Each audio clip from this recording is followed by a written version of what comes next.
నమస్కారం NS news కి స్వాగతం. నా పేరు ఉషా. ముందుగా ముఖ్యాంశాలు. నిర్మల్ జిల్లా ప్రధాన కార్యదర్శి మాట్లాడుతూ బాసర ఐఐటి హౌస్ కీపింగ్ కార్మికులకు జియో 60 ప్రకారం వేతనాలు 16,600 రూపాయలు చెల్లించాలి. 2022 వీడిఏ డబ్బులు వెంటనే విడుదల చేయాలని, కార్మికులందరినీ పర్మనెంట్ చేయాలని, కార్మికులకు నెలకు 27 రోజులు పనిచేస్తున్న కారణం లేకుండా 1-2 రోజులు వేతనం కట్ చేస్తున్నారు. 2017 నుంచి ఇప్పటి వరకు ఏ ఒక్క కార్మికుని తీసుకోలేదు.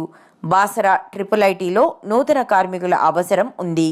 కార్మికుల సమస్యలు పరిష్కరించకుంటే సమ్మెకు వెళ్లడం జరుగుతుందని తెలియజేస్తున్నాం అన్నారు.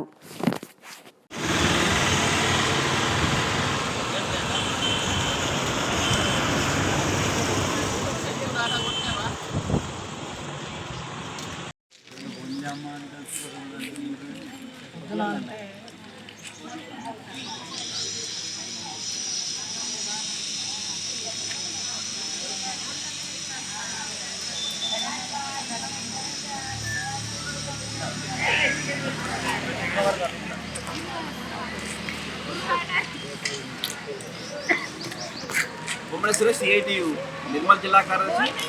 ఈరోజు బాసర ఐఐటి ముందు హౌస్ కీపింగ్ కార్మికులు ధర్నా నిర్వహించడం జరుగుతుంది. ఇప్పటికే 2022 నుంచి ఇప్పటిదాకా వీడియో డబ్బులు చెల్లించలేని పరిస్థితి ఉంది. జీవో నెంబర్ 60 ప్రకారము 16,600 రూపాయలు కాంట్రాక్ట్ అవుట్సోర్సింగ్ స్కీమ్ వర్కర్లు ఇస్తుంటే, కానీ ఇక్కడ Basara IIT first main contractor ఇలా 12,473 రూపాయలు ఇలా కార్మికులు చెల్లించే పరిస్థితి ఉంది. కాబట్టి జీవో నెంబర్ 60 ప్రకారము 16,600 రూపాయలు చెల్లించాలని నిర్మల్ జిల్లా గవర్నమెంట్ డిమాండ్ చేస్తున్నాం.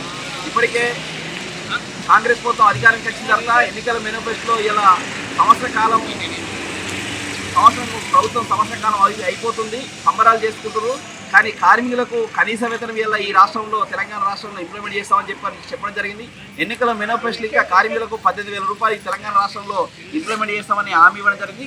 ఇప్పటికైనా రేవంత్ రెడ్డి ప్రభుత్వం కార్మికులకు కనీస వేతనం ఇచ్చే విధంగా, జీతాలు పెంచే విధంగా ఆలోచన చేయాల్సిన అవసరం ఇంకా ఉందనేది ఈరోజు సిఐటిగా ఈ ప్రభుత్వాన్ని ప్రశ్నిస్తున్నాం. లేకుంటే భవిష్యత్తులో ఆందోళన కార్యక్రమంగా చేస్తాం, లేకుంటే సమ్మెకంగా పోవడానికి ఇంకా వెనకాడం అనేది మేము తెలియడం జరుగుతుంది. కొత్తగా బీసీని కలుద్దామని వస్తే ఇలా పర్మిషన్ లేదు అనే కారణంతో ఇలా కల్పించే పరిస్థితిగా ఈ బాసర తిబ్బినట్టు లేదు. ఈరోజు కార్మికుల సమస్యలపైన వీసీ గారిని కలుద్దామంటే కల్పించే పరిస్థితి ఇంకా ఈరోజు అధికారులు లేనటువంటి పరిస్థితిగా తిబ్బినట్టు ఉంది. కాబట్టి ఇప్పటికైనా 2022 నుంచి పెండింగ్లో ఉన్న వీడియో డబ్బులు, పెండింగ్లో ఉన్న జీతాలు జీవో నెంబర్ 60 ప్రకారం పెంచాల్సిన జీతాలను ఇంకా పెంచాల్సిన అవసరం ఇంకా ఉందని మీరు తెలియజేస్తున్నాం. లేకుంటే భవిష్యత్తులో సమ్మెకి ఇంకా పోవడానికి ఇంకా వెనకాడం అనేది అధికారులకు ప్రభుత్వానికి తెలియజేస్తుంది.